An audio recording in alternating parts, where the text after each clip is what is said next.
Buonasera da Portoviro. L'Orchestra Sinfonica e Coro Tullio Serafin di Cavarzere si è esibita nella chiesa della Visitazione di Maria Santissima di Donada e ha ammaliato e stupito le tante persone presenti.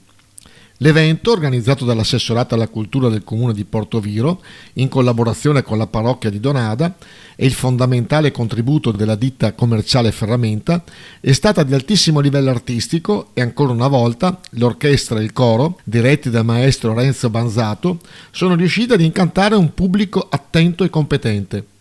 Al fianco dell'orchestra e del coro si è esibita la solista Erika Zurica Benato, che ha interpretato musiche di Mozart e Vivaldi, oltre alle altre pagine del repertorio sacro.